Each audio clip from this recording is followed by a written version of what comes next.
1900年6月21日，清廷以光绪皇帝名义对外宣战，义和团和朝廷官军进攻北京城内的外国大使馆，屠杀在华的外国人。与此同时，谋求现代化的汉人督府不赞同朝廷的排外政策，其为封疆大吏派使者在上海与各国领事签署秘密协定，史称《东南互保条约》。该条约由两广总督李鸿章、两江总督刘坤一、湖广总督张之洞所主导，范围横跨帝国的10个省份，最富庶的东南沿海南瓜其中。8月，2万名国际联军攻破北京，满清宗室逃往西安。至此，清帝国再次对外大败，是为庚子事变。之后于1901年，满洲朝廷重返北京执政，保守派下野，并展开庚子新政，但已改变不了中央权力低下的情势。清帝国自开国以来所奉行的中央集权政策，至此可以说是宣告破产。中国史正式进入地方分权的时期。然而，此时的慈禧和光绪仍能扮演维系帝国统一的象征性角色。即便东南的汉人督府个个手握重兵，但没有一人能统合关内各省，更不用说满洲、蒙古、新疆和西藏等偌大的土地了。所以，爱新觉罗终死，仍能稳坐在龙椅之上。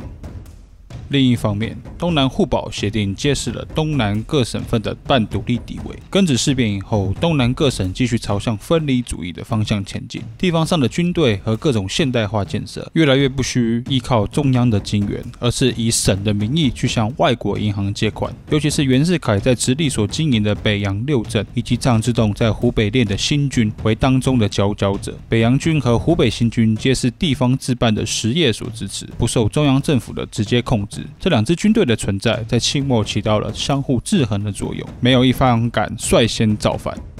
相较于专注兴办现代化事业的官僚精英，社会上的年轻的汉人精英团体之中流行2种思想。首先是以康有为、梁启超为首的立宪主义。虽然在1898年的戊戌政变以后，康梁离开了中国，但他们在海内外仍有很大的影响力。第二便是大汉国族主义，这批人多半有留学或海外背景，其中革命党的骨干主要是在日本留学的汉人留学生，如宋教仁、黄兴、张世钊，再来才是受欧美影响较深的孙文、蔡元培等人。20世纪初，民族主义、种族主义、共和主义席卷全世界，年轻的中国革命党人也在此一全球性的思想潮流当中。当时，一位十分著名的年轻革命党人陈天华，也曾在日本留过学，写过一部小册子《猛回头》，在中国青年中间相当流行。《猛回头》的开头有这样一段描述：普天之下共分5大洲，中国是亚细亚洲一个顶大的国，内地有18省，称为中国本部。在本部东北方有东3省，即从前宋朝那时候的金国，现在的满洲。那满洲趁着明末的乱，占了我们中国，改号大清国。直隶、山西、陕西之北有蒙古及元达子，灭了宋朝，一统中华。明太祖把它归赶原处，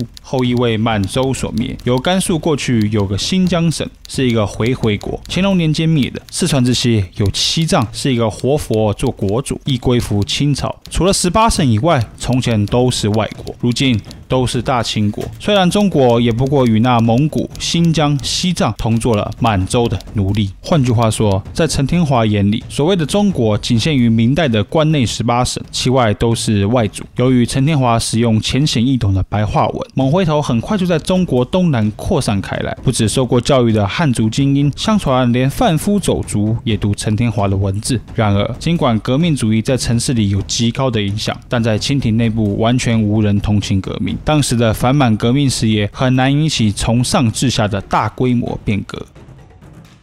然而，清廷内部也面临新的政争。1908年11月，光绪皇帝与慈禧太后相继去世，溥仪也就是宣统皇帝登基。溥仪的父亲摄政王载沣与隆裕太后希望改变东南各省分离主义的趋势，重新回到中央集权，因而启动一系列政治变革。第一步就是要拿回大清最强武力北洋6镇的控制权。1909年，载沣下令北洋军的实际领袖军机大臣袁世凯革职返乡。当时的袁世凯没有太多反抗的机会，于是待在荷兰老家伺机而动。宣统政府计划消除汉人官员在新军内部的影响力。当时，满洲白旗人应昌接任陆军大臣，接管北洋6镇。事实上，如果政治情势继续往这个方向发展下去，袁世凯与北洋6镇的关系是很可能越渐疏远。然而，2年后在湖北爆发的武昌起义，挽救了袁世凯岌岌可危的政治生命。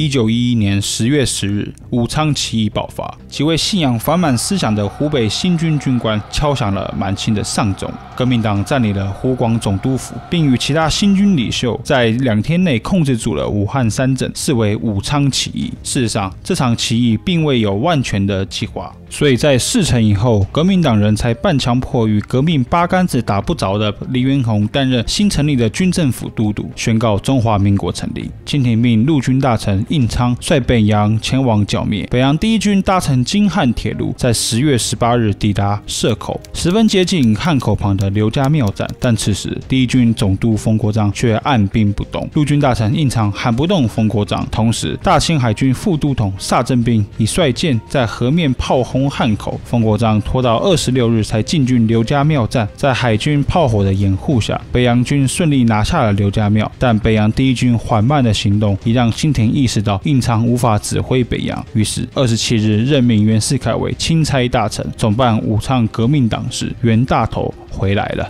袁世凯接到任命后，全权让冯国璋负责第一军任务，并命亲信段祺瑞指挥北洋第二军南下。10月30日，冯国璋率军亲自抵达汉口。为了解决革命党在汉口市区的游击骚扰，冯国璋一把火烧了汉口市中心，革命党人只好退回汉阳和武昌。北洋军持续进击汉阳，但此时海军出现政变，几位支持革命党的海军军官控制了3艘巡洋舰，炮轰路面的冯国璋部队，减缓了北洋军的进程。这场战斗持续了40多天，视为阳夏保卫战，又名汉口、汉阳争夺战。在这40天当中，多个省份、城市、县城发生军事政变，尤其南方为最。一般的教科书会说，这时各大省份皆宣布脱离满清，加入中华民国。这其实是过于简单化的说法。当时的情况是相当复杂的。北洋军因为失去了海军的资源，难以很快的往长江以南推进，但北洋基本上还是控制住了北方。而南方虽然很多地方宣布独立，但大多只能控制城市，大部分的区域并未脱离满清。11月27日，北洋军控制住汉阳，革命起源地的武汉3镇现下只剩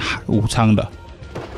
然而，其实自11月起，革命党便已开始暗中接触袁世凯。汉口重新落入北洋军的控制以后，越来越多同盟会领导倾向同袁世凯合作，而非进行一场全国性的流血革命。毕竟北洋军的实力就摆在那，后面还有列强虎视眈眈。另一方面，此时的袁世凯也在摇摆不定。虽然北洋军看似听令于袁世凯，但旗下的将领各怀鬼胎，特别是段祺瑞、冯国璋等人，在袁世凯掌权以后，证明了他们并非普遍以为那样受袁世凯的操控。第二，南方革命党虽然军事方面不如北洋，但南方士绅比较愿意接受革命，而不是一个中央集权的清政府。袁世凯若真想铲平革命党，势必得消耗自己的嫡系北洋部队，那么满洲权贵就可能趁势夺走袁氏的权力，搞得袁世凯腹背受敌。第三，可能也是最重要的因素，列强对革命党的态度暧昧不明。刚开始，欧美列强担心武昌起义会是另外一场太平天国，甚至义和团事变，但革命党在各地一直相当克制。对日本来说，大清灭亡很可能导向一个更混乱的中国，对日本只有好处没有坏处。但欧洲列强呢？事实上，欧洲各国没有太显著的表态，他们只想要一个稳定的中国，以利他们的通商。尤其英国在促使袁世凯掌权这件事情上面，给予清廷很大的压力。大英帝国还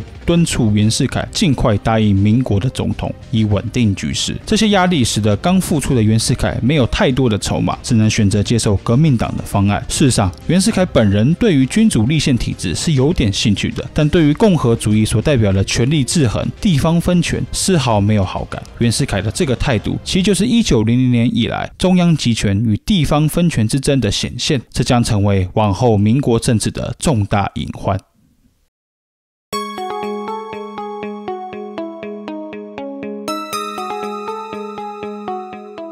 1912年2月，宣统皇帝发布退位诏书，满蒙权贵正式下台。2月13日，南方的孙中山向临时参议院提出辞呈，辞去临时大总统的职位。2月15日，临时参议院选举袁世凯为第2任临时大总统。民国的创建可以说是革命党与北洋相争的妥协产物。南方的革命派为了减少流血冲突，同意与袁世凯合作，以换取清廷退位，但又为了钳制袁世凯的权力，于3月8日的的第一次临时参议员以压倒性的票数通过临时约法，权力一分为三，立法由参议院掌握，行政分给大总统和国务院，司法则由法院负责。但不同于总统制，临时约法的体制为内阁制精神，总统、副总统由参议院选举产生，总揽政务、军务、文官任命权。但是官制的规定、人员的任命、外交行为皆需通过参议院同意。因此，袁世凯没办法大力施展他的政治计划，必须和参议院的最大势力合作，也就是革命党的中国同盟会。袁世凯的第一届政府为唐绍仪内阁，唐绍仪是清末外交系人物，在满清政坛上属于袁世凯人马。再者，唐绍仪是辛亥革命时促使袁世凯转向共和的关键角色，因而得到诸多同盟会人的肯定。唐绍仪在宣誓组阁时，也同时加入了同盟会，可说是横跨同盟会与北洋系的人物。然而，唐绍仪内阁在袁世凯的第一项政治行动中遇到巨大的阻力，也就是善后大借款。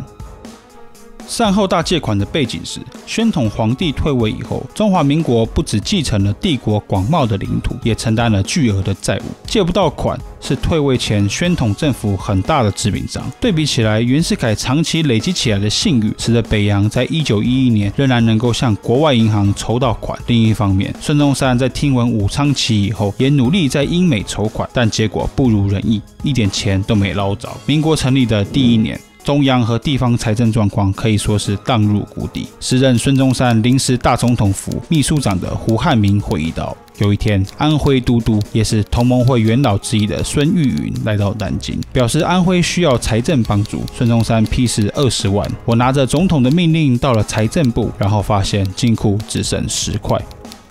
1912年，袁世凯上台，财政总长熊希龄清点国库时报告，南京库存仅余3万，北京备值不及6万。此时，民国政府不只要还各种战争赔款与借款，支付军队和官员的生活费，还有满清中士的开销，同时还必须赔偿辛亥革命所造成的各国损失。换句话说，这时的民国政府完全是濒临破产。在这个脉络下，袁世凯政府从1912年3月起，便着手与英、法、德、俄、日、美等6国银行团展开谈判。然而，由于民国政府才刚建立，可以说毫无信用可言，财政状况又极其糟糕，6国银行团便以监督中国财政作为交换条件。换句话说，如果这个条件成立了，6国银行团可以合法控制中国政府的财政运作。袁世凯内阁认为这是对中国主权的伤害，没一人同意。最初的2任内阁都因为不同意这项条款而总辞。如果你是当时的袁世凯，你能怎么做呢？大约主要有2条路。第一，搜刮资产家的金库或搞共同富裕。第二，继续与外国银行团谈判，争取外援以维持政府运作。我相信袁世凯绝对也想过共同富裕的方案，但无奈中央权力不济。1912年时的袁世凯政府仅能任命北方几个省份的都督，完全无法干预南方事务，所以袁世凯能走的只有第2条路，寻求国际银行团的支持。但大坚如袁世凯是不可能单方面不断妥协，他透过这个国际贷款协定，力图扭转国内的地方分离主义势力。1913年4月底，袁世凯政府宣布同英、法、德、俄、日等5国银行团签订借款协定，总额2500万英镑，发行价格9折，利息 5%， 实收不到2100万英镑，扣除各种到期的贷款、赔款、官员薪资、军队解散费等等，实收900多万英镑。老实说，不只是从今天的眼光来看，从20世纪初的标准而言，5% 利息也不算多。但是协定有一项特别的规定，今后地方各省不许擅自向国外银行借款，只能由中央政府统一对外筹款。这项规定从今天的角度来看理所当然，但在当时却引起了在野党强烈的反弹。尤其南方借口说2500万英镑，却实收900万英镑是丧权辱国的行为，但事实上，不许各省独自借款的条款，才是让南方急跳脚的一招棋。自晚清以来，各省督府各自筹款已成惯例，甚至连省内的关税厘金都由各省制定，朝廷仅有名义上的最终裁量权。但这个惯例造成不同的省份几乎是独立运作，但当时的督府任命权牢牢掌握在朝廷手上，分离主义的趋势没那么显著。然而，民国召见，各省都督与议会几乎由当地的精英把持，地方政府又独揽财政大权和军权。其实各省就是如同独立政府一般。袁世凯若想逆转此趋势，重中之重就是拔除各省的财政权，尤其限制向国外银行的借款行为。但这个条约像是扇了南方分离主义2个耳光，革命派不得不反应了。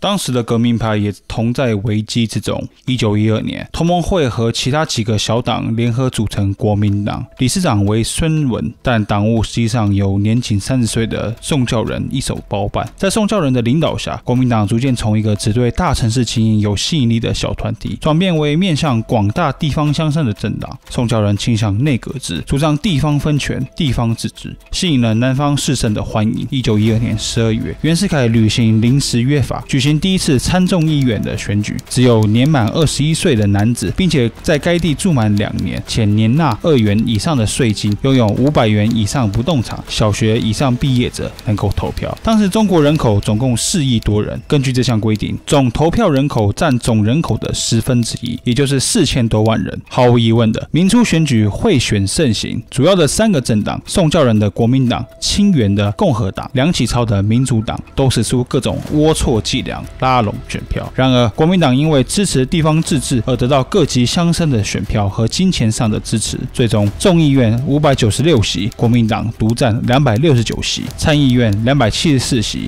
国民党取得132席，国民党大胜。宋教仁预计将会出任内阁总理。然而，1913年3月30日，宋教仁准备前往北京阻隔，却在上海车站遭杀手伏击，流血过度身亡。关于刺宋案，传统的教科书皆指袁世凯为幕后黑手，但现代学者的研究已表明，杀手不是袁世凯指使的，刺宋案是一系列政治事件引导下的意外结果。这个结果带给袁世凯极大的政治危机，丝毫没有好处。事实上，袁世凯有100种方式钳制国民党内阁，刺杀对袁世凯毫无帮助。这时，刺宋案加上善后大借款协定，南方的国民党像是捡到枪一样，尽其所能的批评袁世凯。在宋教仁骤逝以后，国民党权力重新回到同盟会元老手上，其中孙文主张无视共和体制，以武力讨袁；黄兴等同盟会元老仍希望透过政治协商，但袁世凯在6月9日免职了国民党籍的江西都督李烈钧。这时的袁世凯已经取得湖北黎元侯等人的支持，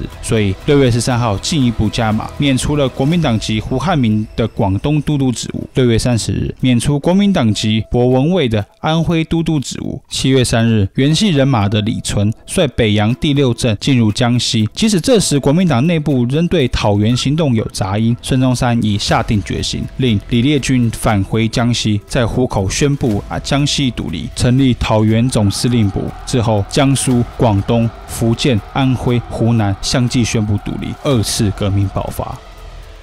2次革命其实是庚子事变以来中央集权与地方分权2种政治倾向的延伸。支持国民党的地方士绅希望各省有独自发展的空间，但北京的袁世凯政府则希望收回这项权利，由中央政府统一发落。在这个意义上，2次革命是个从国民党视角出发的称呼，使袁世凯感觉像是个反革命、反共和的一方。但这时的袁世凯并非伤害共和体制的人，反而是以孙文为首的国民党，深深地为民国政治文化留下一抹难以消除的伤疤。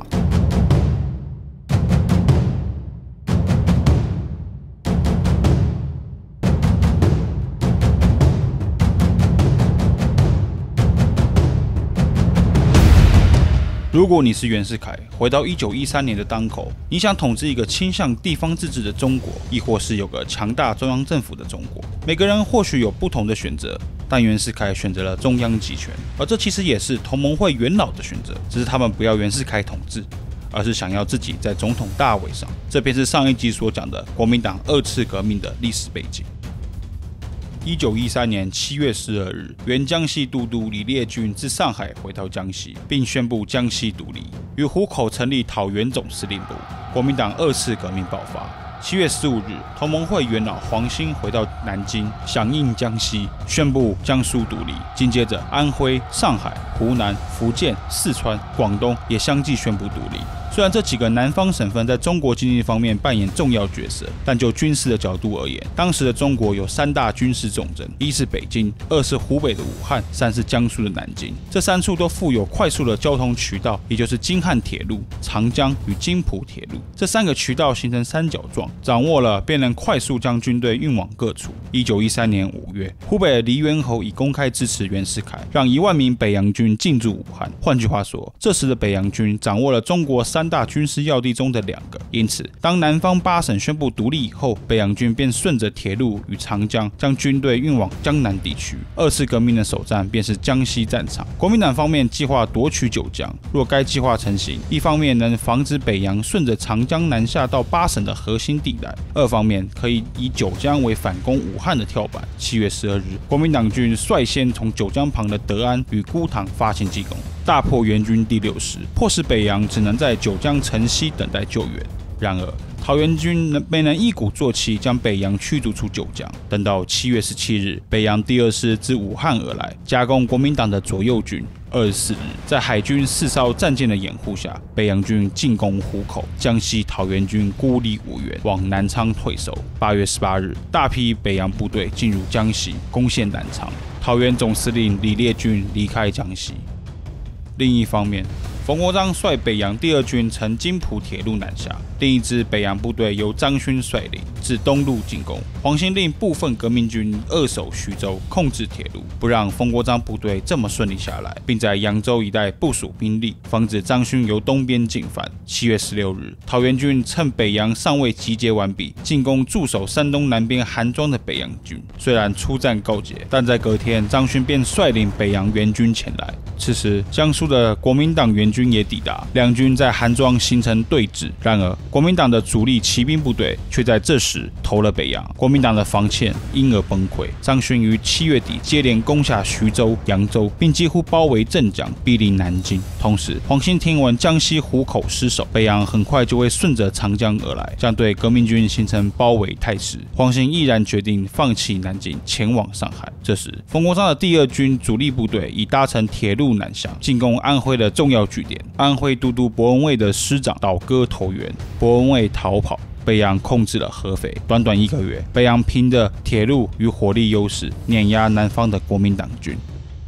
原先支持国民党讨袁的福建与湖南，在看见江西与江苏的失败后，很快就取消了独立，归顺北洋。至于广东和四川方面的革命军，被广西的陆荣廷与云南的蔡锷很快就扑灭了。这里有必要特别提一下蔡锷，此蔡锷即是后来袁世凯称帝时引领护国战争的蔡锷。这时的他是不支持国民党的讨袁行动，蔡锷支持中央集权，反对地方分离主义。事实上，南方的国民党军队数量远在北洋之上。当时的北洋仅有8万常备军，但北洋军队训练有素，并且得到英国的支持，愿意将英国控制的盐税收入给予北洋政府。反观南方革命军，没有统一的指挥，军事训练也不足，军人薪资方面更是大不如北洋。更要命的是，2次革命的国民党除了反袁以外，没有其他思想号召。北洋军系就不用说了，希望朝向一个中央强大的中国，所以吸引了黎元洪、蔡锷等人的拥护。然而，在宋教仁去世以后，国民党内拥护内阁制、地方自治的派系瓦解，同盟会元老如孙文和黄兴实际上并不支持分离主义，也希望有个中央强大的中国。虽然南方军内部还是有很多人倾向地方自治，但整个革命军其实并未有一统一的目标。在地方上，支持地方自治的地方士绅不情愿支持倾向中央集权的同盟会元老，于是，在1913年9月，北洋军秋风扫落叶一般解决了国民党军，黄兴与孙中山再次出逃日本，国民党2次革命失败。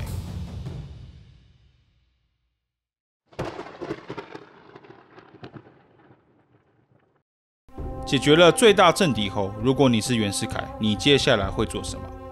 袁世凯的目标很简单，一个能号令全国的中央政府。因此，他的第一步就是让不同的意见彻底消失。新闻审查与警察制度在这段时间加强了力道。例如，1912年民国召见时，全中国报刊达500多家，但到了1913年末，仅剩130多家。许多新闻报纸被强迫关门，还有许多新闻主事者、记者遭迫害，史称癸丑暴灾。第二步，要彻底掌握政治权力，包含政府与国会。在2次革命后，袁世凯没有立即解散国民党，而是让他们继续待在议会。目的很简单，在临时约法体制下，总统与副总统需经过国会选举。袁世凯不能让自己的权力基础看似一言堂，所以国民党的存在仍有价值。1913年10月6日，参众议院举行大总统选举。很显然的，很多国民党议员不会投给袁世凯，但没关系，北洋政府派了武装的公民团体包围议会，宣称今日非将公民所属望的总统选出，不许选举人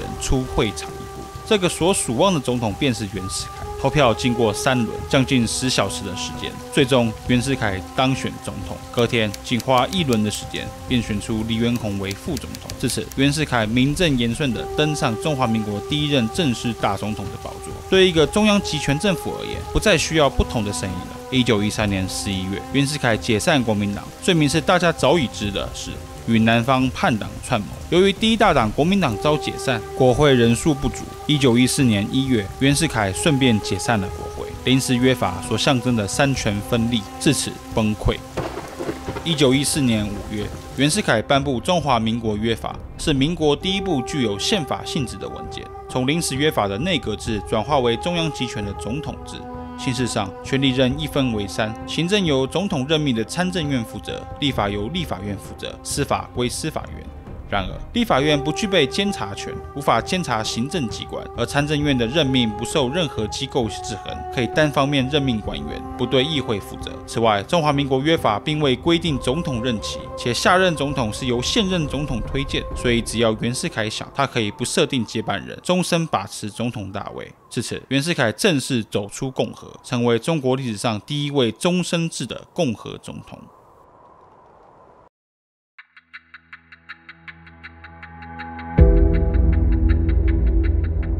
1914年7月，欧洲战争爆发，开启第一次世界大战的序幕。8月23日，日本帝国以英日同盟为由，对德意志帝国宣战，进攻德国在亚洲的军事港口青岛。此前，日本曾答应英美会在解除德军武装后将青岛交还给中国，但是日本在11月全面占领青岛以后，却拒绝撤兵。此时的英国困于欧洲战场，无力介入远东事务。1915年1月，北洋政府召回日本，要求撤离军队，但日本却直接向袁世凯呈21条要求，其中包含5项关键的不平等条约。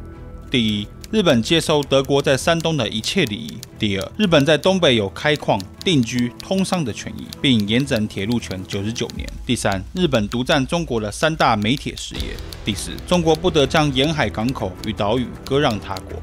第五，中国政府必须聘用日本人担任军事和财政顾问，只准向日本采购武器，由日本建造铁路等等。日本还要求袁世凯政府完全保密，并尽快同意条约。当时的日本帝国虽然在军事和国力方面优于中华民国，但是并没有真的能钳制中国政府的力量。袁世凯内阁采取拖延战术应付，同时曝光消息给媒体和列强。最终，日本政府不得不修改条款，并下达最后通牒，要求北洋政府在5月9日前做出答复，否则出兵中国。5月9日，袁世凯政府同意部分条约，签署了中日民事条约，也就是中日民国4年条约，主要达成5项协议。第一，日本得到德国在山东的权利，并且山东内地与沿海岛屿不得租让其他国家。第二，日本得到南满洲铁路和租界的权利。第三，在东内蒙古，日本得以与中国商人合办工业。第四，原汉阳铁厂湖北的汉冶萍公司与日本资本家合办，且不允许任何形式的外资与收归国有。第五，不允许外国人在福建沿海造船、军用储煤或建立海军基地，也不许借外资置办。这几项条款的签订，使得日本在南满洲、东蒙古与华中、华南有了相当程度的势力扩张。袁世凯在签署前发表公开谈话，说道：“我国虽弱，苟侵及我主权，束缚我内政，如第5号所列者，我必誓死力拒。外交部恪守我的指示，艰巨到底，尽了最大之力。经此大难之后，大家务必认此次接受日本要求为奇耻大辱，本卧薪尝胆之精神，做奋发有为之事业，举凡军事、政治、外交、财政，力求刷新。预定计划、定年限、下决心、群策群力，其达目的。最后说，希望埋头10年，与日本抬头相见。接着，袁世凯公开定5月9日为中国国耻日，是为59国耻的由来。于1915年5月25日，在北京与日本签署条约。平心而论，袁世凯对于日本21条要求的回应算是可圈可点。尤其在欧洲列强困于战场而无外援时，北洋政府透过社会舆论、消极的外交回应、拉拢英美介入等等，将伤害减轻了不少。但我们也能注意到，袁世凯的特点就是依靠复杂的国内外政治来维持自身。这个特点从辛亥革命时已然可见。当时的袁世凯就是纵横于欧洲列强、满清保守主义、立宪派与革命党之间，最后取得大位的。2次革命也是，欧洲列强支持袁世凯政府，所以即使南方有日本的支持，袁世凯仍能胜出。然而，当满清不在，欧洲列强又忙于自身事务，袁世凯集团必须单独面对强大的对手时，就显得有点心有余而力不足。该特点也可以视为袁世凯政权的缺点，而此缺点在接下来的洪宪帝制与护国战争中会被彻底放大。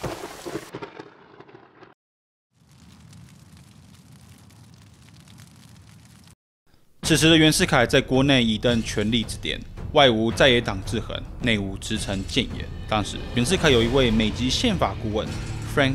Goodnow 实际上是哥伦比亚大学出身的法律学者，专攻公共行政与行政法。但关于 Goodnow 在美国更有名的是，他是一位不折不扣的种族主义、帝国主义者。Goodnow 是美国扩张论的信徒，并在哥伦比亚开设一系列殖民地行政系统的课程。Goodnow 在1913年来到中国后，首先应袁世凯政府要求，提交一份讨论各国政治制度以及关于共和体制与中国国情的备忘录。这份备忘录很有名，因为它被北洋政府法制局翻译为《共和与君主论》，并在接下来被拿来当作支持袁世凯称帝的理论依据。但事实上 ，Goodnow 本人在备忘录中明确表达了对于中国回到帝制的疑虑。他说道：“那些以中国未来福祉为念的人，面对当今的处境，会继续主张共和，还是回到帝制呢？这个问题实在很难回答。”但 Goodnow 继续说道：“但是中国采取君主制比共和制还要适当，这点是没有疑问的。因为就现行的制度而言，主要是总统继承问题没办法得到解决。”线下的规定并不圆满，一旦当前总统解除职务，则各国经历的困难将会再现于中国。看起来 Goodnow 的确某种程度上支持中国回到帝制，但是他设有3个但书：第一，不可引起国民及列强之反对；第二，一定要确立君主继承的法度；第三，必须建立公民社会，使人民知道有宪政、法律与国家，鼓励人民参与政治，监督政府。然而，支持帝制者却将 Goodnow 的意见简化为中国国情与人民不适合民主，君主制优于共和等等。特别是一个名为筹安会的政治组织，更是简单化甚至扭曲 Goodnow 的备忘录，以支持他们的立场。有趣的是，筹安会的6位领袖杨度、刘师培、孙玉云、李谢和、胡英，皆在清末时有旅居日本的背景。还有一位鼎鼎大名的新知识分子严复，毕业于英国皇家海军学院。这些新知识分子大部分都与同盟会有些渊源，却在1915年的夏天公开支持袁世凯称帝。或许与他们在民国建立以后所见的各种选举乱象、贿选、军阀斗争有关，使他们不相信这时的中国足以实行民主制度。无论如何，这时的袁世凯已不受任何势力的制衡，可以说有点膨胀。再加上各种支持帝制的公民团体的鼓吹，已经作为终身大总统的袁世凯开始真认为自己能废共和，回到帝制。同时，袁的长子袁克定也透过政府垄断的新闻报纸，如《顺天时报》，围绕国内外皆期待袁世凯称帝的消息。1915年10月6日，参政院收到各省建议改共和为君主制的请愿书，参众院依此选出1993名国民代表，并于12月11日进行国体变更的投票。结果是国民代表大会全票通过国体变更案。之后，各省代表很和谐地请求袁世凯担任中华帝国皇帝。12月12日，袁世凯接受了帝制申令，并说：“创建一个新帝国的基础，事挺繁重，绝不可仓促举行，导致疏忽。应该下令给各部院就自己所管的事务来详加筹备，待筹备完毕，再执行登基典礼。12月21日，袁世凯大封伯爵给各省都督，并在31日时宣布，隔年改为洪宪元年，弘扬宪法之意，并更改国名为中华帝国，将中南海改名为新华公国。然而，原本在北京被迫签署同意帝制书的几方诸侯，这时逃回了南方。由于国民党在1913年已瓦解，这时的反袁势力以梁启超领导的进步党为主力。梁启超的学生蔡锷在秘密回到其势力范围云南后，于12月25日与唐继尧、国民党籍的原江西都督李烈钧共同成立护国军，并宣布云南独立。护国军立刻对四川、贵州、广西发起进攻，同时逃往日本的孙文等同盟会大佬于1914年组成新的政党，也就是中华革命党，仍以青天白日旗为党旗，游走于南方的黑社会之间，伺机而动。在护国战争爆发后，中华革命党的居正在日本人的支持下，在青岛组织反抗军，任革命党东北军司令。这时，初出茅庐的蒋介石在居正的营上担任参谋长。另一方面，原北洋元老将领已对重返帝制一事与袁世凯产生矛盾。原本支持袁世凯的陆荣廷在广西宣布独立，接着于1916年3月，冯国璋、段祺瑞等北洋将领沿通电反对帝制，一如二次革命时般，袁世凯再次面临各省的反对。虽然被自己的北洋部下反对，对袁世凯而言是有一定程度的影响，但这时袁世凯的实力比起二次革命时更加强大，手上拥有装备新式武军的10万北洋大军。就算冯国璋、段祺瑞等人不再听令于他，他手下依旧有一群能作战的军官，如曹锟、张敬尧等人。那么，究竟为何1916年的袁世凯反而最后不敌南方了呢？关键就在于列强和钱。当时严正的税收把持在各国银行团手上。二次革命时，列强认为国民党造反会造就一个分裂的中国，不符合列强利益，于是盐的收入仍支援北洋政府。然而，在护国战争时，列强专注于欧洲战场，而日本在吃了21条约的大亏以后，只想把袁世凯拉下来，所以大量的日本金元给了护国军与中华革命党。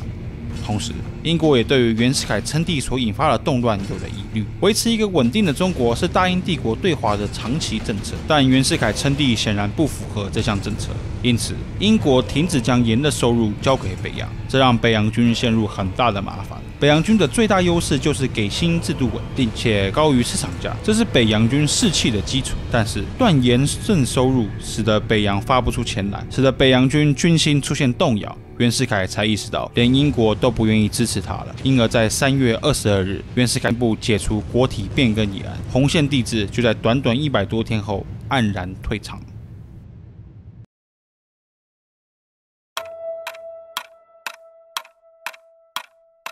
1916年6月6日，袁世凯骤逝，享年57岁，死因是尿毒症。关于袁世凯死亡的原因有各种解读，这里不妄加论述。然而，自袁世凯称帝到去世，简直像场闹剧一般。从上一集看来，袁世凯是位非常精明利落的政治家，他非常擅长于游走于各种不同势力之间，并且袁世凯很早就认识到现代化军队的重要性，所以很早便开始着手培养北洋军官。段祺瑞、冯国璋等人皆是出自北洋武备学堂，之后留学德国军官学校的精英。既能打仗，又熟悉现代化实业。换句话说，袁世凯知人，也懂得用人，并且还有列强的鼎力支持。但为什么这样的一个人，却在1915年、1916年短短的2年时间内，变成如笑话般的存在呢？主要有2个原因。第一，如果你有听完整期的节目，大概就会知道，列强的态度是关键。当北洋拥有充足资金和欧洲帝国支持时，袁世凯能够将北洋军的效益最大化。然而，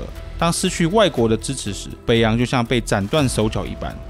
第二，或许是更关键的因素，一生战战兢兢且综合于各方势力的袁世凯，在1913年2次革命结束后，第一次感受到权力之巅的感觉，不受任何党派制衡。1913年开始的新闻审查，用人为亲，给袁世凯制造了一个大泡泡。这个泡泡大到让袁世凯真以为自己登基是众望所归。但是1916年初爆发了护国战争，猛烈地戳破了这个泡泡。原本沉浸于幻想的袁世凯，一下被拉回了现实。身体与心理困窘交加，带走了这位硕果仅存的中国政治强人。在袁世凯去世以后，人们发现他在书案上亲笔写下一句话：“为日本去一大敌，看中国再造共和。”袁世凯之死象征的是一个新时代的开始，中华民国正式进入军阀割据时期。